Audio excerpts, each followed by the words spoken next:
something can go wrong, it will. Let's hope that's not the case today. I just walked right into a spider right there. Everywhere on pontoon boats. 115 Merc Pro XS. Right now is on a standard Crest 23-foot pontoon. Beautiful boat, really cool layout, but performance-wise, as a pontoon, it's just lacking a little bit for the customer. So we're putting a third 22-foot pontoon on. If you take a look, had this transom fabricated just for this application. Fabricated it myself. I don't weld aluminum, wish I did, but had it welded on, and today we're gonna bolt it up to the bottom of that boat. These cross members, I just walked right into a spider right there. Everywhere on pontoon boats, but these cross members already have holes drilled from the factory, likely to accommodate a third pontoon at the factory. Hopefully, it's going to be close. We might have to do a little bit of routing out or dremeling out that those inserts, because our pontoon has a channel system all the way down that takes a carriage bolt, 3/8 inch, big heavy duty guys, and they're about 15 inches on center. So those, it's going to be close, like a 1/16 of an inch. Potentially I might have to just nick out of each cross member. But if everything goes smooth, we won't have to do any dremeling. You never know. That's kind of the motto is something can go wrong, it will. Let's hope that's not the case today. But we're going to get at this. The other thing is on this boat, like I said, unique layout, real cool. The gas tank right now is actually in the transom. So down in here we have a 17 gallon that we're going to be installing underneath here. The battery is in here for safety reasons. We're going to move that battery over into this side, right in the corner here. We'll put a new grommet in and everything. So first things first, we got to pull the engine off. Luckily, we've got an engine puller, our hook that'll hook on, because this guy does not have a hook from the factory. You have to have a special tool that grabs on, bolts into the flywheel, and then we can lift it off the transom. Other notable things, bottom of this boat's only about 4 years old. It's like a 2016, 2017. Got a whole bunch of skin under here, the aluminum to prevent spraying and splashing and everything. And then we're not sure how this is going to work, because I need enough cable, gas line, battery, everything to hopefully grab this motor, lift it off, swing it over. Got plenty of steering cable, and it's just going to hang out here on a motor cart until we're ready to actually reinstall the engine onto the center pontoon. So worst case scenario, we got to pull, some of the rigging stuff off, which is really on this motor. It's all plug and play. It's clips and stuff for the shift and throttle cable. Not the end of the world. But we're hoping everything just comes off. We don't have to unhook anything. If we got enough cables in there, it'll swing right over and it'll hang out until we get the transom off and the new pontoon on. Quick update. Motor's off. So luckily, good buddy Benny has this cart that's it's actually made to hold, in his words, 450 racing motor. But we got that together, bolted up. There's that giant lift ring on the new big Mercs. So now we're gonna unbolt the transom, unhook the fuel, and then kind of from there we get it going, bolting up the middle pontoon. Check back in. All right, transom's off, hanging out over there. Had to play a little game called How Heavy Is This, which is also referred to as the game How Much Gas Is in This Gas Tank. Luckily for me, I used the engine hoist, pulled the back end out, and I was able to lift it right down. So now we're going to tidy up these wires. We got to pull the rest of the skin, so I have access to these back bolts. Just popping out a few rivets. And then it's time to slide a pontoon in the middle and get it going. I'm excited. We're on to the next step. Because we're rerouting, we're putting the gas line where the battery was and the gas tank in where the battery was. We're changing things up. I just had to tidy up that electrical up there. So if you're ever messing with electrical, just do it right the first time. Tidy it up, make it look pretty, because everything's open down there. That's the one thing that's probably going to give you trouble over time, is electrical on a pontoon boat. Make sure you do it right the first time. Tie it up, use a couple extra of those plastic clips and stainless screws. Just do it right, save yourself trouble next time. But what we're up to now is we got our pontoon on a couple rolling carts. Got to make them a little taller here so they can slide in. And then we'll hook the back of the pontoon up to the engine hoist with that strap. My wife, wonderful Corey, will be here soon, and she'll help me. We'll just get inside of there and we'll walk everything forward. The motor hoist will roll with us. Then we find out if these little channels right here, so if you see that, it's a carriage bolt, will hold everything up. There's one on each side. We're gonna find out, moment of truth. Can these line up, or do I need to Dremel them a little bit bigger? We'll keep you guys posted. We'll let you know what happens next. All right, so got our pontoon run all the way up, got it across a brace in the front, way up there. We're getting ready to get our measurements in.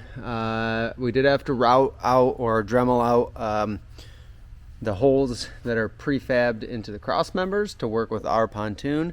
Not a big deal, it took a couple minutes. And then we're gonna have to do some unique stuff probably to the very back cross members. They're extra beefy. That's just pretty typical for when you're going to hold a transom on, especially this boat's rated for a 150, so that transom is pretty heavy, the motor will be pretty heavy, so they beef it up.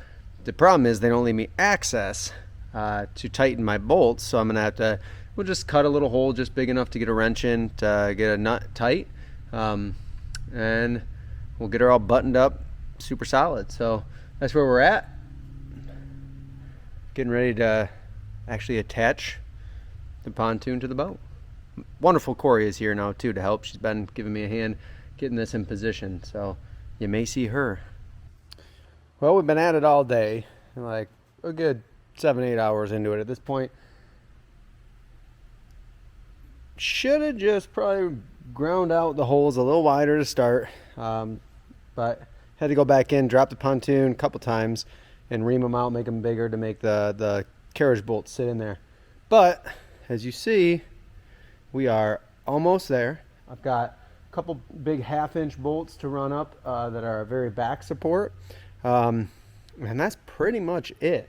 After that, we'll bolt the motor back on and we'll get it to the water and test it out as soon as we get the gas line run, which again we're going to drop just straight down through the floor right out to the motor, move the battery stuff around, but we're getting there. The hardest part is done now.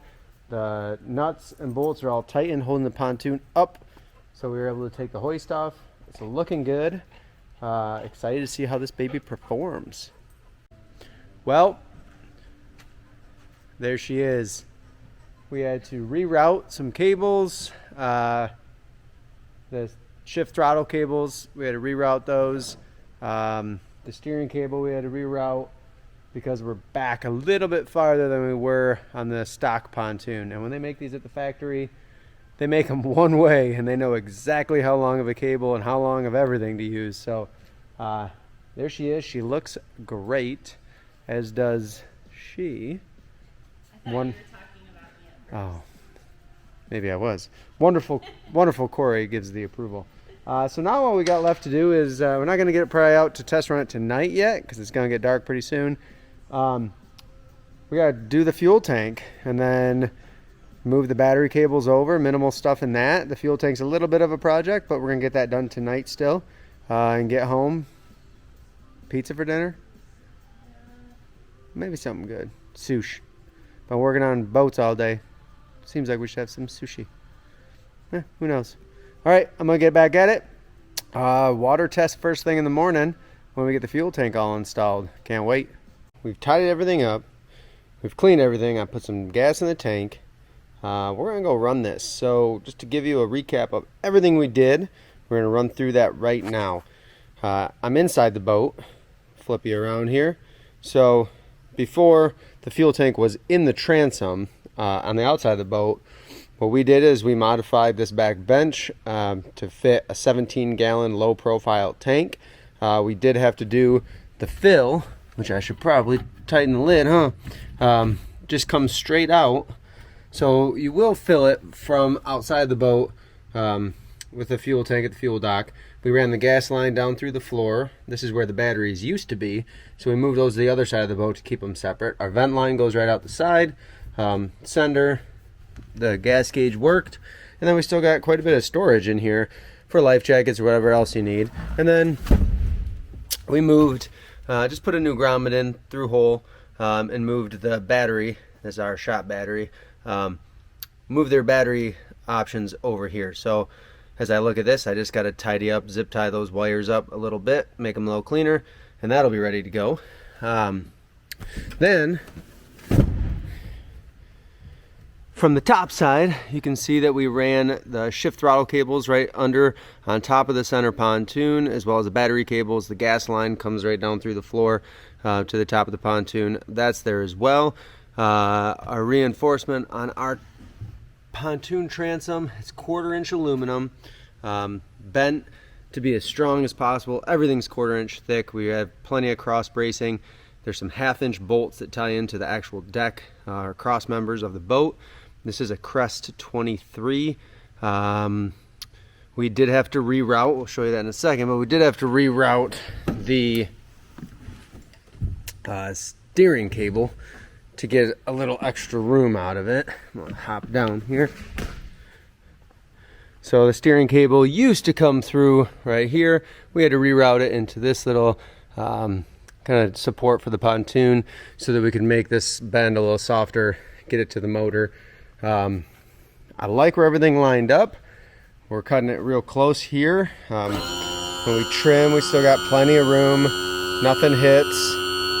We got room for steering. We got room for everything we need to perform better on the water. If you look underneath, kind of hard to see. It's kind of dark, but our transom is 1/4-inch thick. We take it up. We bend it 90. Bend it 90 again. We have to make some cuts and then press this down to weld it. But we're trying to model that off of the tried and true transom designs like we've seen over decades and decades. Something similar to that. This was their old transom with the fuel tank inside. So again, it's a beautiful boat. We're gonna go put it on the water, make sure that everything lines up, make sure everything runs how we want it. River tested, river approved. What we ended up doing, we took it out to the river to give you a little pre of this boat. Was a pontoon. Customer said did about 24, maybe 26 mile an hour.